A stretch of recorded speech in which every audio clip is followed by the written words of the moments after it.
boxing. Man, shut the door, sit down, clean your ears, and stop listening to what your mama needs you to be doing right now. You're gonna listen to the boxing podcast. Man, okay. Hit it.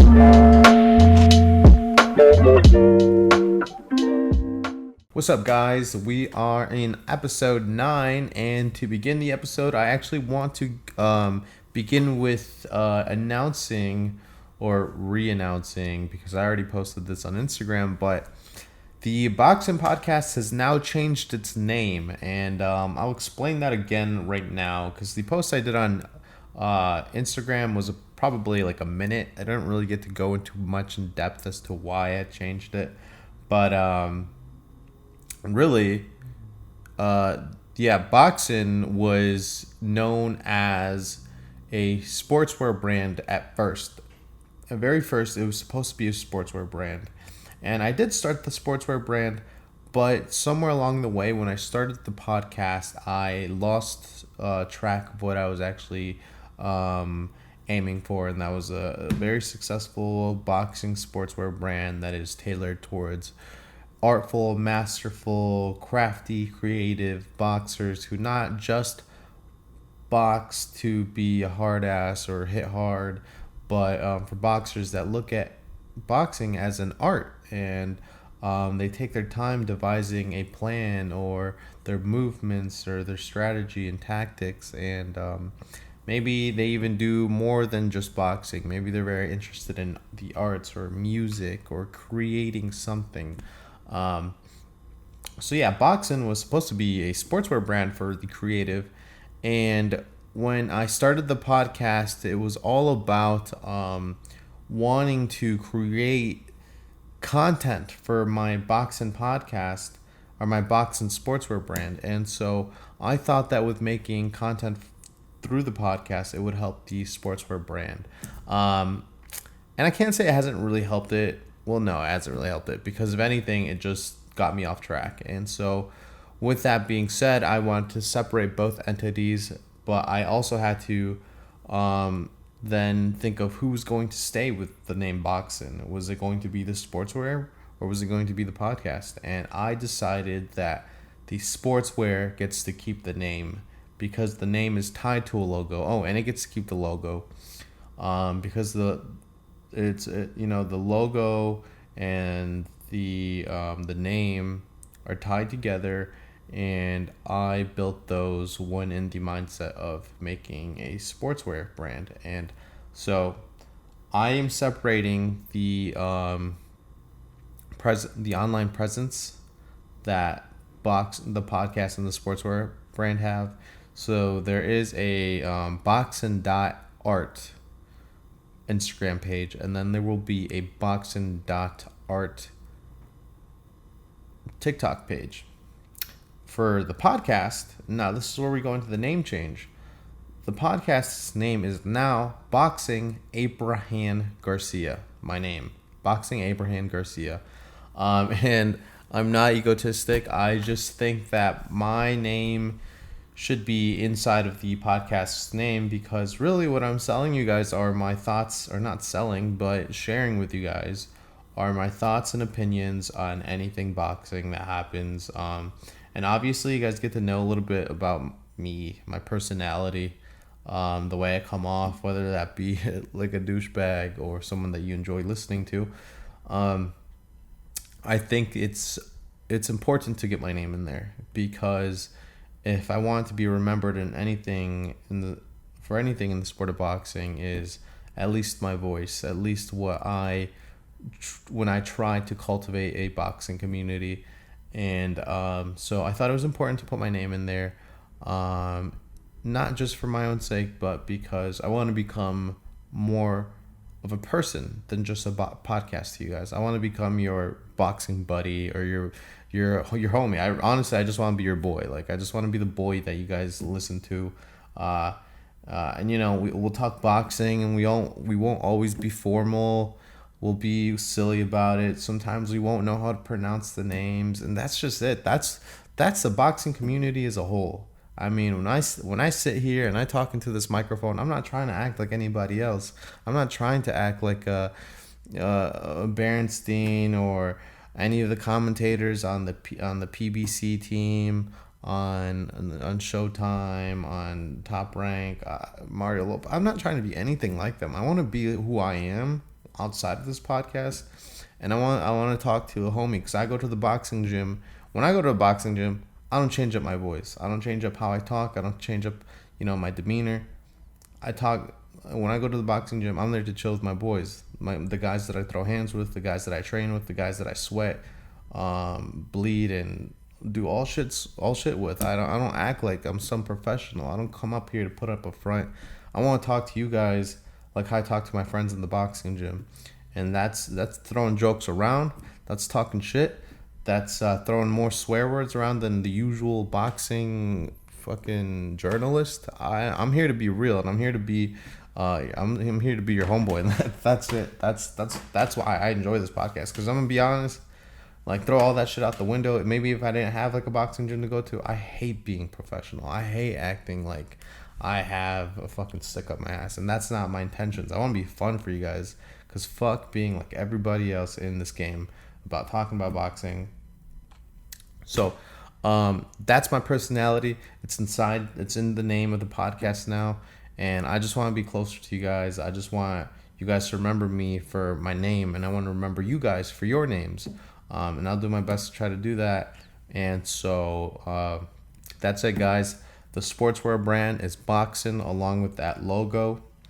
And the podcast is really Boxing Abraham Garcia. Just the name. If there'll be a logo for my podcast, probably not. So wanted to get that out of the way, guys. You're welcome to follow both accounts, but only follow them if you really feel like you need to or want to. But what I want to begin with, now that we got that out of the way, is what happened last night. Andy Ruiz Jr. versus Chris Ariola. That fight was, I want to say, it was very exciting, and it was a very interesting fight, and I think it answered questions that we had about Andy Ruiz, but it also opened up a lot more questions inside of my mind, at least. And I was actually in a boxing discussion earlier on the Clubhouse app, where people were discussing the Andy Ruiz versus Chris Ariola fight. And not even just for me, but other people that were, discussing on that chat, was that they are questioning whether Andy Ruiz is going to be a force in the heavyweight division in the long run. Because if the way he performed against Chris Ariola, to some other people, I'm talking about other people, I mean a little bit of me, it wasn't as impressive. I guess what we found impressive was that Andy Ruiz Jr. seems to be very dedicated now. And that's the question that was answered for us. The question that this fight answered was Andy Ruiz Jr. is now very dedicated with Team Eddie Reynoso and Canelo and all of that group going on, right? He lost weight. Throughout the fight, he was very patient. Even when he hurt Chris Ariola, I wanted Andy Ruiz Jr. to jump on Chris. I wanted him to, hey, dude, you stunned him, or at least it looked like you stunned him.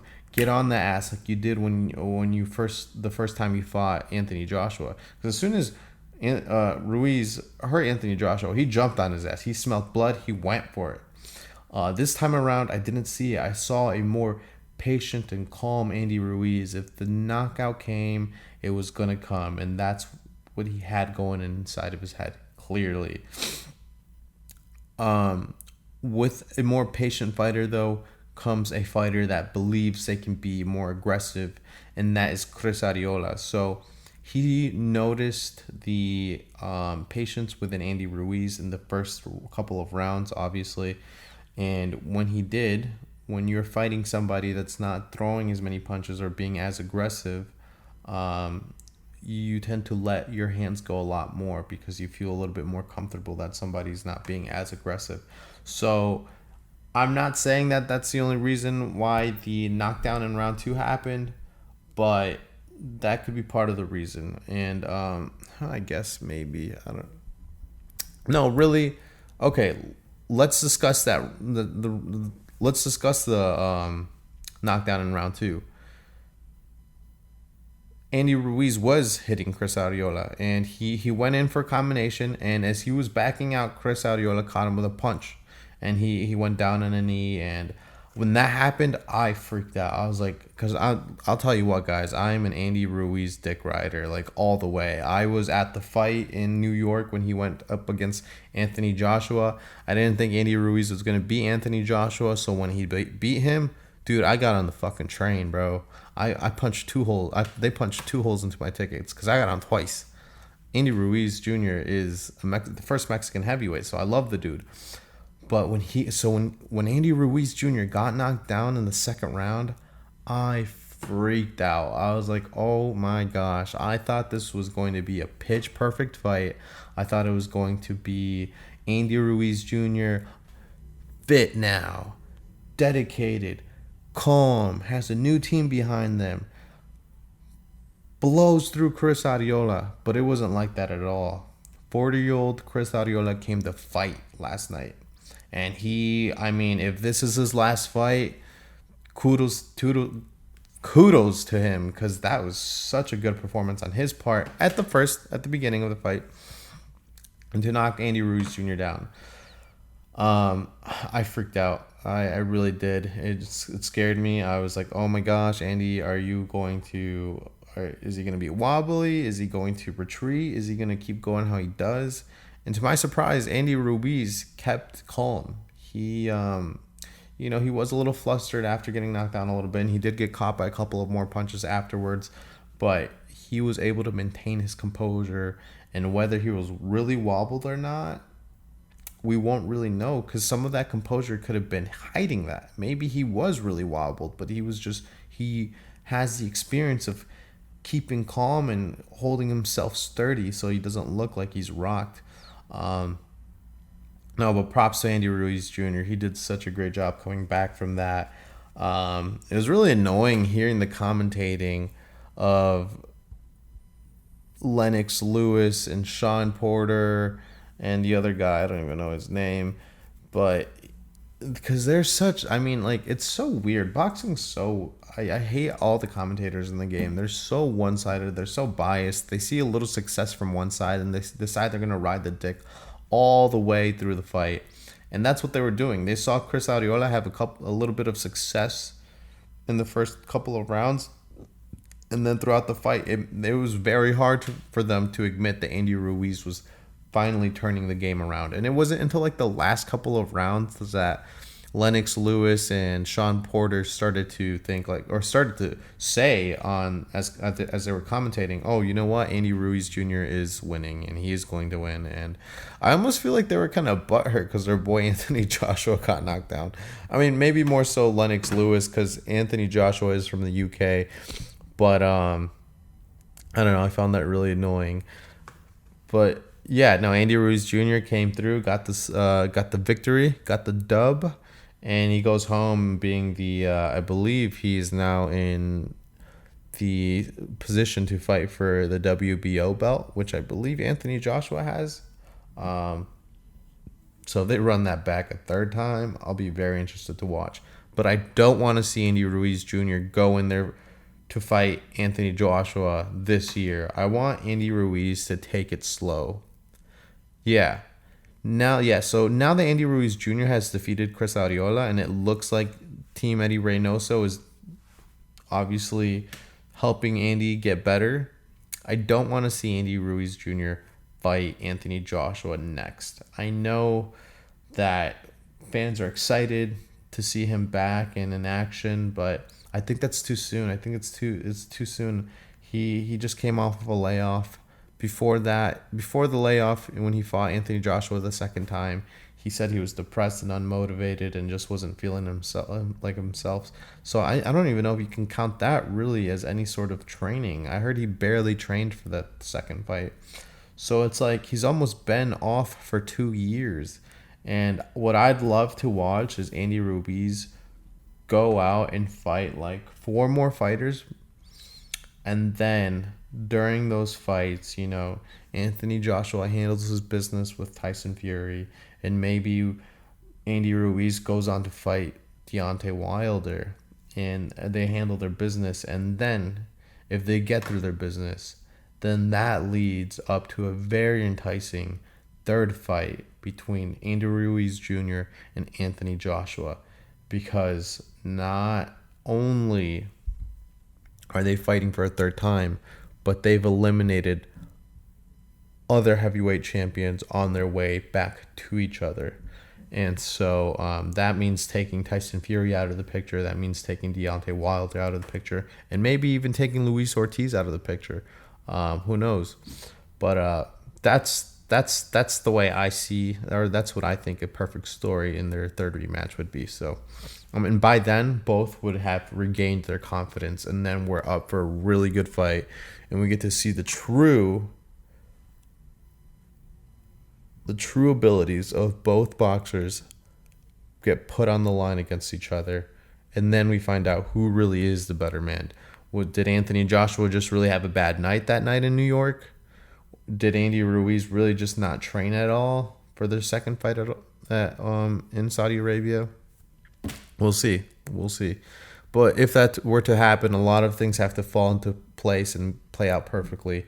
So if we'll get there, who knows? But I do want to see them run it back a third time. And if that's not how it happens, then that's totally fine. Another thing I want to chat about, guys, is, have you guys watched that interview with Canelo Alvarez? He's on an interview with, it's called In Depth with Graham Basinger. That shit was crazy. So during the interview, you get to see a lot of cool shit. You see Canelo taking Graham Basinger throughout his house. You see all of his cool shoes, his two-story closet, his cars, his Tesla that can dance, all the belts on the walls, and then and when they show you the cars are amazing. And Canelo tells you about some of his backstories of when he was a child. But the craziest part of that interview that I listened to and scared the shit out of me, and I'm very scared for Canelo now, is he brought light to the fact that his brother was kidnapped back in 2018, right before he went against Rocky Fielding in New York. And no one knew that Canelo was going through this during fight week, because he got that call. He was on the phone with his kidnappers all of Monday, the Monday before his fight against Rocky Fielding. And he had to go through a crap ton of interviews. When it's fight week, you have to go through so many interviews. And not only do you have to go through a lot of interviews, but you have to go through a lot of interviews and look poised. You have to look good. You have to look like you're confident in yourself. Because leading up to fight night, your opponent's looking at those interviews to see if there's any chinks in your armor. And if he senses a little bit of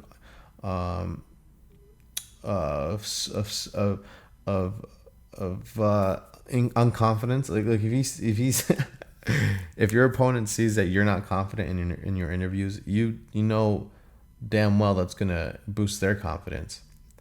So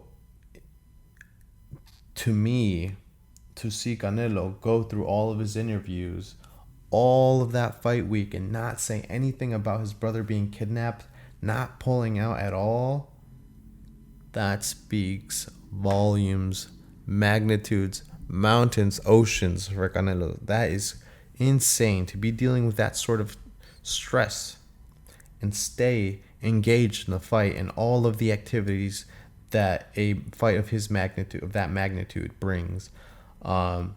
So if you think anyone's going to dethrone Canelo or scare him or shoo him away out of the sport, you're fucking wrong, man. This kid is level-headed. This kid can get through. He's gone through so much shit. He's been in so many fights, and he wants to fight everybody. He wants all of that smoke now that he's with Eddie Hearn. He wants to fight 4 times a year. This motherfucker's the face of boxing, and he wants to fight 4 times a year. That's more. That's more than contenders fight nowadays. So, and I'll tell you why this scares me that Canelo brought it up. Because if you're Mexican and you have any family living in Mexico, you know damn well that the cartel and then the narcos and that the whatever you want to call them, the bad guys, they hate being in the news. They hate being in the news. They hate it because they don't want to be caught. They don't want anyone to know their name. They don't want anyone to bring up any situations that they've been in the past. Because look, let me explain it this way. If you were in Mexico and you had a camera and you were filming a blog or a vlog with your camera, and for some reason, somehow, when you were holding up the camera and you're pointing it at your little beautiful face, and in the background, a narco is in shot, you're fucked. You better run. You better throw that camera down and just let the fucking narco take it and destroy it.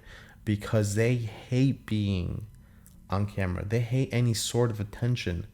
If you bring any sort of attention to their name, they want you killed. And so I'm scared because Canelo brought that up. And I almost feel like that interviewing team, Graham Beisinger, paid Canelo to talk about it, because I know Canelo's smart and I know he knows what I know. So for him to bring that up and talk about it, oh my God. I just hope he's fine. He said that he really wants to move his family to America, but he also says he's not going to because his family is very happy in Mexico.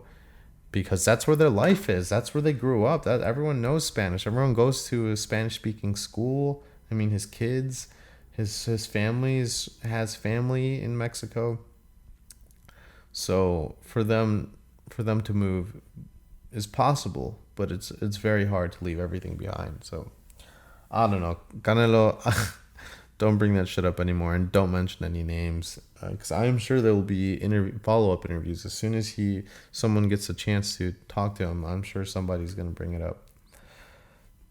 And speaking of Canelo is facing Billy Joe Saunders this weekend, and yes, boys, it's fight week, and I'll tell you what, guys, this is the slickest boxer Canelo Alvarez has faced since Erislandy Lara in 2014. And some of you guys are going to say that Daniel Jacobs is slick, but not really. I don't think Daniel Jacobs is slick. So I am worried to see Canelo fight Billy Joe Saunders because he doesn't do good against slick fighters. That's why Erislandy kicked his ass.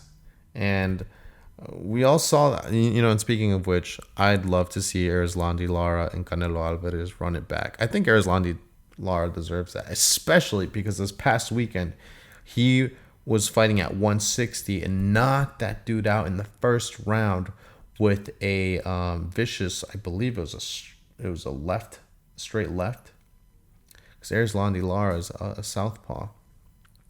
Yeah, I'd love to see Canelo Alvarez and Erislandy Lara run it back at 160. And likely Canelo will make Erislandy Lara come up to 168. So if 168 is the deal, then let's get the deal done. Because Erislandy Lara looked great at 160. Way more powerful. And if you got slickness and powerfulness, dude, you got all you need for boxing. But yeah, Canelo versus Billy Joe Saunders. I know people think Billy Joe Saunders is a goofball. I know that he is a goofball, and to be quite honest, he says a lot of stupid shit on the internet, and he doesn't know how to maintain a good public figure, which, whatever, he's being a real motherfucker, and that's what you should strive to be and hold as a person.